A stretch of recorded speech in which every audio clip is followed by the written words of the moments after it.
Welcome to Shanmugam IAS Academy.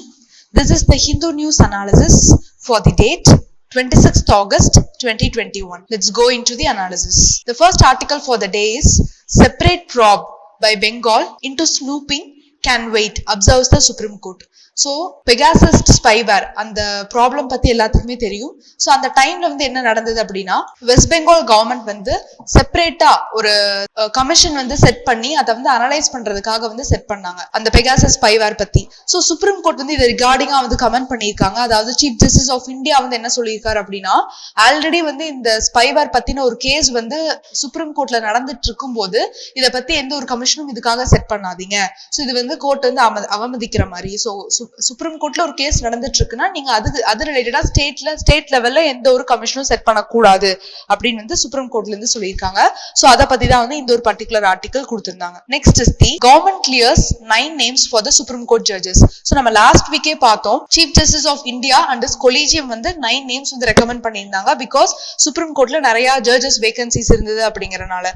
So இப்ப அந்த 9 நேம்ஸையும் வந்து கவர்மெண்ட் கிளியர் பண்ணிட்டாங்க. இப்ப பிரசிடென்ட் வந்து நெக்ஸ்ட் வீக் வந்து அவங்களை அப்பாயிண்ட் பண்ணிடுவாரு. அந்த ஒரு ஸ்டேஜ்ல தான் வந்து இருக்காங்க. சோ நம்ம இந்த ப்ரொசீஜர் எல்லாமே வந்து பார்த்தோம். First judges case, second judges case, third judges case மூணுமே வந்து பார்த்தோம். ஃபர்ஸ்ட் ஜட்ஜஸ் கேஸ்ல வந்து என்ன சொல்றாங்க அப்படின்னா வந்து பிரசிடென்ட் வந்து சீஃப் ஜஸ்டிஸ் ஆஃப் இந்தியாவோட கன்சல்ட் பண்ணா போதும், அவரோட கன்கரன்ஸ் தேவையில்லை அப்படின்னு வந்து சொல்லியிருப்பாங்க. செகண்ட் ஜட்ஜஸ் கேஸ்ல வந்து என்ன சொல்லியிருப்பாங்க, கன்கரன்ஸ் தேவை. யாரோட கன்கரன்ஸ்னா chief justice of India plus 2 senior most judges of Supreme Court. இவங்க எல்லாரும் ஒத்துக்கிட்டு ஒரு நேம் வந்து பிரசிடென்ட்டுக்கு யார நேம் ரெக்கமெண்ட் பண்றாங்களோ பிரசிடென்ட் அவங்களதான் வந்து அப்பாயிண்ட் பண்ணும். தேர்ட் ஜட்ஜஸ் கேஸ்ல என்ன சொல்றாங்க அப்படின்னா, அந்த கொலீஜியம் சிஸ்டம் அப்படிங்கறத கொண்டு வராங்க. அதாவது chief justice of India plus 4 senior most judges of the supreme court. So இவங்க எல்லாரும் சேர்ந்து யாரோட நேம் பிரசிடென்ட்க்கு ரெக்கமெண்ட் பண்றாங்களோ அவங்களோட நேம் தான் வந்து அப்பாயிண்ட் பண்ணும், அவங்களதான் வந்து ஜட்ஜா வந்து அப்பாயிண்ட் பண்ணும். சோ இப்ப இந்த தேர்ட் ஜட்ஜஸ் கேஸ்ல சொல்லியிருக்க அந்த கொலீஜியம் சிஸ்டம் தான் வந்து ஃபாலோ பண்ணிட்டு இருக்காங்க. Next is the 8 kg of drugs seized, 3 persons arrested. அதாவது சென்னையில நார்கோட்டிக்ஸ் கண்ட்ரோல் பியூரோ பாத்தீங்கன்னா வந்து 8 kg ஆஃப் ட்ரக்ஸ் வந்து சீஸ் பண்ணிருக்காங்க. சோ அதை எங்க இருந்து எடுத்துட்டு வந்திருக்காங்க அப்படின்னா வந்து இந்தியா மியான்மர் பார்டர் அங்கிருந்து வந்து ஸ்மகிள் பண்ணி எடுத்துட்டு வந்திருக்காங்க. சோ என்ன ட்ரக் அப்படின்னு பார்த்தோம்னா மெட்டா ஆம்பெட்டமைன் அப்படிங்கிற ஒரு ட்ரக் தான். சோ இந்த ட்ரக் பத்தி பார்த்தோம்னா it is a potent and dangerous stimulant drug. It is a party drug. Continued usage வந்து ஹார்ட் ப்ராப்ளம்ஸ் வந்து கொண்டு வரும்னு சொல்லியிருக்காங்க. Especially heart attack, memory lapse ஆகிறதுக்கு சான்ஸ் இருக்கு, ஹாலுசினேஷன்ஸ், சீசர்ஸ் இது எல்லாமே நடக்கிறதுக்கான சான்சஸ் வந்து இந்த ட்ரக் வந்து கண்டினியூஸா யூஸ் பண்ணிக்கிட்டே இருந்தோம்னா வந்து வரதுக்கான சான்சஸ் இருக்கு. சோ இப்போ நம்ம வந்து நார்கோட்டிக்ஸ் கண்ட்ரோல் பியூரோ பத்தி பார்க்கணும். சோ ஆல்ரெடி லாஸ்ட் வீக் பார்த்திருந்தோம். எதுக்காக பார்த்திருந்தோம் அப்படின்னா, ஆப்கானிஸ்தான்ல வந்து தாலிபான் பவருக்கு வந்தனால அங்க ட்ரக் ஸ்மக்லிங் வந்து அதிகமாகும் முன்னமும் அப்படிங்கிறதுக்காக தான் வந்து இதை பத்தி வந்து டிஸ்கஸ் பண்ணியிருந்தோம். சோ இப்ப நார்கோட்டிக்ஸ் கண்ட்ரோல் பியூரோ பத்தி பார்த்தோம்னா இது மினிஸ்ட்ரி ஆஃப் ஹோம் அஃபேர்ஸ்க்கு கீழே இருக்கு. சோ இது வந்து ஒரு ஸ்டாட்யூட்டரி பாடி. எந்த ஆக்டுக்கு கீழே இம்ப்ளிமெண்ட் பண்ணியிருந்தாங்கன்னா narcotics drug and psychotropic substances act, அந்த ஆக்டுக்கு கீழே தான் வந்து இம்ப்ளிமெண்ட் பண்ணியிருந்தாங்க. சோ இது பாத்தீங்கன்னா வந்து alcohol consumption, drug usage, smuggling இதெல்லாம் வந்து கண்ட்ரோல் பண்ணணும் அப்படின்ட்டு டைரக்டிவ் பிரின்சிபல்ஸ் ஆஃப் ஸ்டேட் பாலிசில கொடுத்திருப்பாங்க ஆர்டிகல் 47ல. சோ ட்ரக் அபியூஸ் கண்ட்ரோல் அப்படிங்கிறது எந்த லிஸ்ட் யாருக்கு கீழே வருதுன்னா சென்ட்ரல் கவர்மெண்ட்க்கு கீழே தான் வந்து வருது.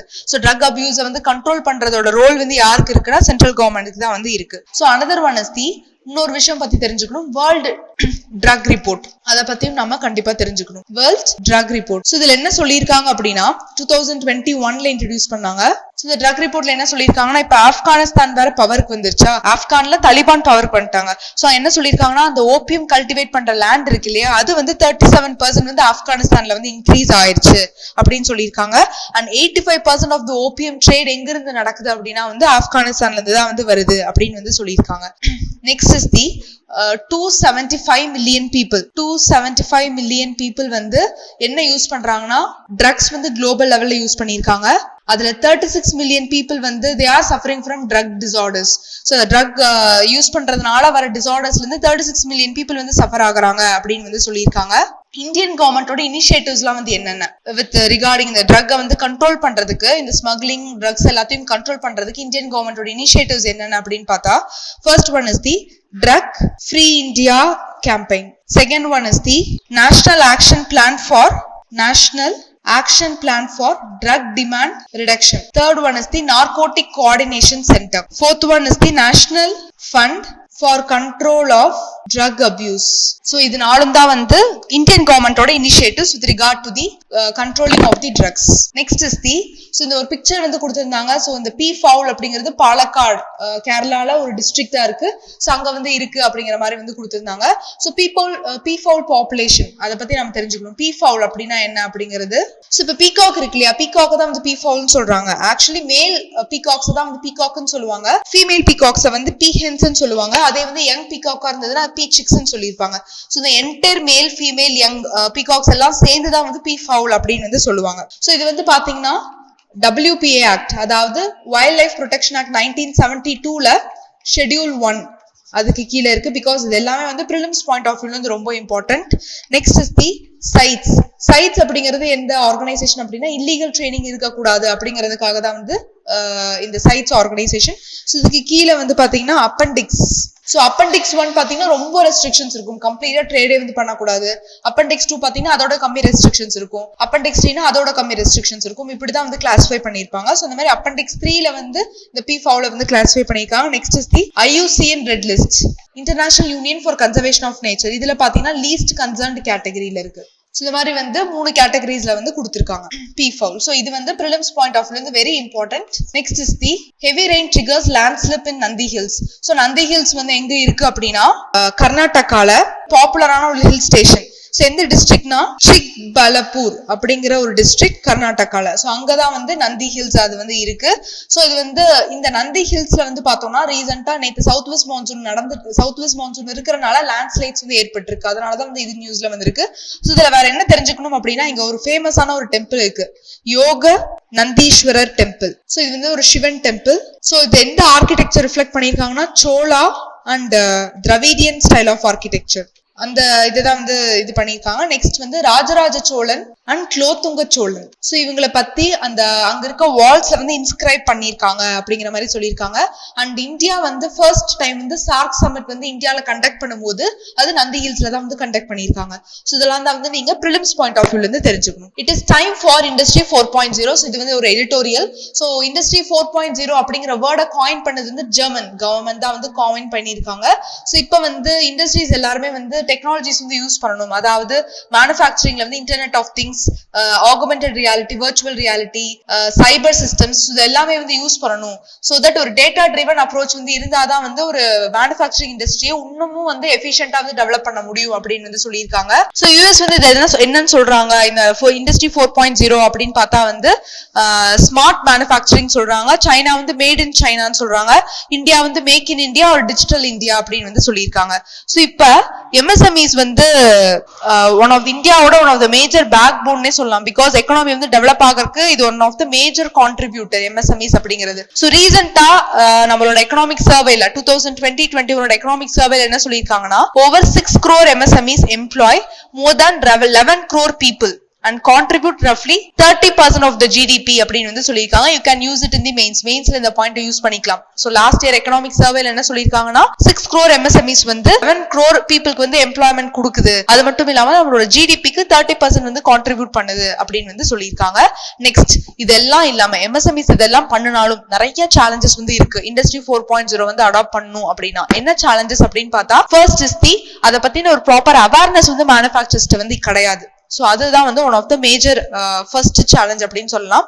நெக்ஸ்ட் வந்து பாத்தீங்கன்னா அதுக்கு இண்டஸ்ட்ரி 4.0 அந்த டெக்னாலஜி எல்லாம் வந்து இம்ப்ளிமெண்ட் பண்றதுக்கு நிறைய பினான்சியல் இன்வெஸ்ட்மெண்ட் வந்து தேவை. ஸோ அதுவும் one of the major hindrance இண்டஸ்ட்ரீஸ்க்கு எல்லாத்துக்கும். நெக்ஸ்ட் தேர்ட் ஒன் வந்து பாத்தீங்கன்னா அதுக்கான ஒரு ஆர்கனைசேஷனல் கல்ச்சர் வந்து வேணும், பீப்புளோட சப்போர்ட் வேணும். எஸ்பெஷலி அங்க ஒர்க் பண்ணிட்டு இருக்க பீப்புளோட சப்போர்ட் வந்து டெஃபினட்டா வந்து வேணும் அப்படின்னு வந்து சொல்லியிருக்காங்க. ஸோ அதுவும் வந்து one of the major challenge. And இந்த இண்டஸ்ட்ரி 4.0 இம்ப்ளிமெண்ட் பண்றதுக்கான ப்ராப்பர் ஃப்ரேம் ஒர்க் கைட்லைன்ஸ் எதுவுமே வந்து கிடையாது.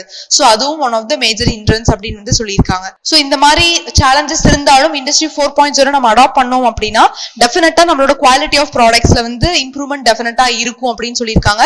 அண்ட் இந்தியா வந்து நம்மளோட குளோபல் இனோவேஷன் இண்டெக்ஸ்ல டாப் 50க்குள்ள இருக்கிறனால கண்டிப்பா வந்து நம்ம என்ன பண்ணணும், MSMEs எல்லாருமே வந்து இண்டஸ்ட்ரி 4.0 நல்லா எம்ப்ரேஸ் பண்ணணும், டெஃபினட்டா இதை வந்து அடாப்ட் பண்ணணும் அப்படின்னு வந்து சொல்லியிருக்காங்க. சோ அதுதான் வந்து இந்த ஒரு particular editorial. Next is the income and the quotas. So இந்த ஒரு நியூஸ் வந்து நம்ம நேத்தே வந்து பார்த்தோம். என்ன நியூஸ்னா, ஹரியானா கவர்மெண்ட் வந்து அவங்களுக்கு அந்த கிரீமி லேயர் கான்செப்டை வந்து எப்படி இம்ப்ளிமெண்ட் பண்றாங்க அப்படின்னா, ஜஸ்ட் எக்கனாமி பேஸ் யூஸ் பண்ணி மட்டுமே இம்ப்ளிமெண்ட் பண்றாங்க. அதாவது 6 lakhsக்கு கம்மியா இருக்க பாப்புலேஷனை தகுத்து, அதாவது 6 lakhsக்கு மேல ஒரு ஆனுவல் இன்கம் இருந்தது ஹரியானால அப்படின்னா அவங்க எல்லாரும் வந்து கிரீமி லேயருக்குள்ள வருவாங்க பேக்வர்ட் கிளாஸஸ்ல. ஸோ பேக்வர்ட் கிளாஸஸ்ல 6 lakhsக்கு மேல அந்த ஃபேமிலியோட ஆனுவல் இன்கம் இருந்தது அப்படின்னா அவங்க கிரீமி லேயர்ல வந்து வருவாங்க அப்படிங்கிற மாதிரி ஹரியானா கவர்மெண்ட் சொல்லியிருந்தாங்க. பட் அதான் சுப்ரீம் கோர்ட் வந்து கம்ப்ளீட்டா ஸ்கிராப் பண்ணிட்டாங்க. பிகாஸ் எக்கனாமிக் கிரைட்டீரியா மட்டும் யூஸ் பண்ணக்கூடாது அப்படின்னு வந்து சொன்னாங்க. ஏன் அப்படின்னா, இந்திரா சுவானை கேஸ்லயே வந்து நம்ம என்ன சொல்லியிருக்கோம் அப்படின்னா, இந்த கிரீமி லேயர் கான்செப்ட் வந்து எக்கனாமி பேசிஸ் மட்டும் கிடையாது. அது வந்து அந்த children of high ranking constitutional ஃபங்க்ஷனரிஸா இருக்கலாம், இல்ல வந்து யூனியன் கவர்மெண்ட் கீழயோ ஸ்டேட் கவர்மெண்ட் கீழயோ வந்து எம்ப்ளாய்மெண்ட்ல இருக்கலாம், இல்ல வந்து நிறைய பேருக்கு வந்து எம்ப்ளாய்மெண்ட் கொடுக்கலாம். அந்த மேனுஃபேக்சரர்ஸ்லாம் வந்து நிறைய பேருக்கு எம்ப்ளாய்மெண்ட் கொடுப்பாங்க. அண்ட் அவங்களோட property and agriculture land holdings பொறுத்து அதை பொறுத்துதான் அவங்களோட ஆனுவல் இன்கம் வந்து டிசைட் பண்றாங்க. அது மட்டும் இல்லாம அவங்க சொசைட்டில வந்து எந்த அளவுக்கு பேக்வர்டா இருக்கிறாங்க இல்ல ஃபார்வர்டா இருக்கிறாங்களோ அதை பொறுத்து வந்து இது எல்லாமே வந்து இந்த கிரீமி லேயர் கான்செப்ட் அப்படிங்கிறது வந்து டிக்ளேர் பண்றதா வந்து சொல்லியிருக்காங்க. சோ யூனியன் கவர்மெண்ட்டும் வந்து இதை அக்செப்ட் பண்ணிட்டு, இந்திரா சுவானி கேஸ்ல சொன்னதை வந்து அக்செப்ட் பண்ணிட்டு தான் கிரீமி லேயர் அப்படிங்கிற ஒரு கான்செப்டை கொண்டு வந்து அந்த எக்கனாமிக் கிரைட்டீரியாவை வந்து பிக்ஸ் பண்ணாங்க. அதாவது 8 lakhsக்கு மேல வாங்குற பேக்வர்ட் கிளாஸ் பாப்புலேஷன் ஓபிசிஸ் அவங்க வந்து கிரீமி லேயருக்குள்ள வருவாங்க. சோ தட் வந்து அவங்க வந்து அந்த ரிசர்வேஷன் வந்து என்ஜாய் பண்ண மாட்டாங்க அப்படிங்கிற மாதிரி வந்து சொல்லியிருந்தாங்க. சோ இதெல்லாமே வந்து இந்த ப்ராப்ளம் எல்லாம் முடிஞ்சதும் வந்து என்னாச்சு அப்படின்னா, சுப்ரீம் கோர்ட் வந்து அந்த ரிசர்வேஷன் வந்து 50% சீலிங்க்கு வந்து பிக்ஸ் பண்ணியிருந்தாங்க. அதாவது டோட்டலா ரிசர்வேஷன் ப்ரொவைட் பண்றோம்ல எஸ்சிஸ் எஸ்டிஸ்க்கு ஓபிசிஸ்க்கு, இப்ப வந்து அந்த 103rd அமெண்ட்மெண்ட்ல எக்கனாமிக்கலி வீக்கர் செக்ஷன்ஸ் அவங்களுக்கும் வந்து நம்ம என்ன பண்றோம், ரிசர்வேஷன் வந்து 10% ரிசர்வேஷன் வந்து ப்ரொவைட் பண்றோம் எக்கனாமிக்கலி வீக்கர் செக்ஷன்ஸ்க்கு. ஸோ இப்போ இது வந்து ப்ரொவைட் பண்றோம். ஆக்சுவலி இப்போ ரீசெண்டா தான் வந்து 2 years பேக் தான் வந்து எக்கனாமிக்கலி வீக்கர் செக்ஷன்ஸ்க்கு ரிசர்வேஷன் கொண்டு வந்தாங்க. அதுக்கு முன்னாடி வரைக்கும் 50% சீலிங் தான் இருந்தது. இப்போ இந்த 10% எக்ஸ்ட்ரானால 60% சீலிங்கா வந்து மாறிடுச்சு. பட் என்ன ப்ராப்ளம் அப்படின்னா, ரெண்டுக்குமே வந்து என்னது, ஓபிசிஸ்க்கும் சரி எக்கனாமிக்கலி வீக்கர் செக்ஷன்ஸ்க்கும் சரி. எக்கனாமிக்கலி வீக்கர் செக்ஷன்ஸ்னா யாரு அப்படின்னா, அந்த ஃபார்வர்ட் காஸ்ட்லயே வந்து எக்கனாமிக்கலா பேக்வர்டா இருப்பாங்களே அவங்களதான் வந்து எக்கனாமிக்கலி வீக்கர் செக்ஷன்ஸ் அப்படின்னு சொல்லியிருப்பாங்க. சோ அவங்களுக்கும் வந்து 8 lakhs per annum அதுதான் வந்து ஆனுவல் சீலிங்கா வந்து வச்சிருக்காங்க. பட் அதுல வந்து அந்த ஓபிசிஸ்க்கும் எக்கனாமிக்கலி வீக்கர் செக்ஷன்ஸ்க்கும் ப்ராப்பர் பேலன்ஸ் வந்து இல்ல அப்படிங்கிற மாதிரி வந்து சொல்லியிருக்காங்க. சோ ப்ராப்பர் பேலன்ஸ் வந்து கொண்டு வரணும். சோ தட் ரிசர்வேஷன் வந்து ப்ராப்பரா வந்து அலோகேட் பண்ண முடியும் அப்படிங்கிற மாதிரி இந்த ஒரு எடிட்டோரியல்ல சொல்லியிருக்காங்க. Next is the centre rises fair price of sugarcane. So அதாவது இதுல என்ன தெரிஞ்சுக்கணும் அப்படின்னா, அந்த fair price of sugarcane cultivators இருப்பாங்க, ஃபார்மர்ஸ் இருப்பாங்க. சோ ஒரு பக்கம் சுகர் மில்ஸ் இருப்பாங்க. சோ சுகர் மில்ஸ் வந்து ஃபார்மர்ஸ்க்கு வந்து எவ்வளவு மணி தரணும், அவங்க வந்து சுகர் கேன் சப்ளை பண்ணாங்கன்னா அதுக்கு பேர் என்ன சொல்லுவாங்கன்னா ஃபேர் அண்ட் ரெம்யூனரேட்டிவ் பிரைஸ் அப்படின்னு வந்து சொல்லியிருப்பாங்க, FRP அப்படின்னு சொல்லுவாங்க. இப்ப எப்படி வந்து கவர்மெண்ட் வந்து மித்த அக்ரிகல்ச்சர் ப்ராடக்ட்ஸ்க்குலாம் வந்து மினிமம் சப்போர்ட் பிரைஸ் தராங்க, MSP தராங்க. ஸோ அதே மாதிரி அக்ரிகல்ச்சர் மில் ஓனர்ஸ் வந்து ஃபார்மர்ஸ்க்கு ஃபேர் அண்ட் ரெம்யூனரேட்டிவ் பிரைஸ் வந்து தருவாங்க சுகர் கேன் வந்து சப்ளை பண்ணா. ஸோ அதோட பிரைஸ் தான் வந்து என்ன பண்ணிருக்காங்க, இப்ப வந்து இன்க்ரீஸ் பண்ணிருக்காங்க. ஸோ இந்த பிரைஸை வந்து யாரு ரெக்கமெண்ட் பண்ணுவா, ஃபேர் அண்ட் ரெம்யூனரேட்டிவ் பிரைஸை யாரு ரெக்கமெண்ட் பண்ணுவா அப்படின்னு பார்த்தா, commission for agriculture cost and prices CACP அவங்க தான் வந்து ரெக்கமெண்ட் பண்ணுவாங்க. அண்ட் அனௌன்ஸ் பண்றது யாரு அப்படின்னு பார்த்தா cabinet committee on economic affairs அவங்க தான் வந்து அனௌன்ஸ் பண்ணுவாங்க. ஸோ ரெக்கமெண்ட் பண்றது commission for agriculture cost and prices, but வந்து அனௌன்ஸ் பண்றது வந்து யார் அப்படின்னா cabinet committee on economic affairs அவங்க தான் வந்து அனௌன்ஸ் பண்ணுவாங்க. ஸோ இதுதான் வந்து இதுல நீங்க தெரிஞ்சுக்க வேண்டியது. அண்ட் அனதர் திங் இஸ், வேர்ல்டுலேயே வந்து இந்தியா வந்து second largest producer of sugar. First வந்து யாரு அப்படின்னா பிரேசில் தான் வந்து first largest producer of sugar. Second வந்து it is the India. Next is the cabinet clears 15,000 crore National Monetization Pipeline Linked FDI Proposal. So National Monetization Linked Pipeline na பாத்தீங்கன்னா, so already வந்து நிறைய public assets வந்து என்ன பண்ணிருக்காங்க அப்படின்னா government வந்து with அந்த அமௌண்ட்டை வந்து என்ன பண்ணிருக்காங்க, இந்த பைப்லைன் இன்ஃப்ராஸ்ட்ரக்சர்ல வந்து இன்வெஸ்ட் பண்ணிருக்காங்க. ஸோ தட் லாங் டேர்ம்ல வந்து நம்மளுக்கு ஒரு ரெகுலர் ரெவென்யூ வந்து வரும் அப்படிங்கிறதுக்காக. ஸோ இப்போ அதுல வந்து FDIயும் வந்து என்ன பண்ணிருக்காங்க, இன்வெஸ்ட் பண்ணிருக்காங்க. அதாவது இந்த நேஷனல் மானிட்டைஸ் பைப்லைன்ல பாத்தீங்கன்னா ஆன்கரேஜ் இன்ஃப்ராஸ்ட்ரக்சர் இன்வெஸ்ட்மெண்ட் ஹோல்டிங்ஸ் அவங்க வந்து இன்வெஸ்ட் பண்றாங்க. சோ அவங்களுக்கு சப்போர்ட்டிவா வந்து FDI வந்து என்ன பண்றாங்க, அவங்களுக்கு மணி கொடுக்குறாங்க.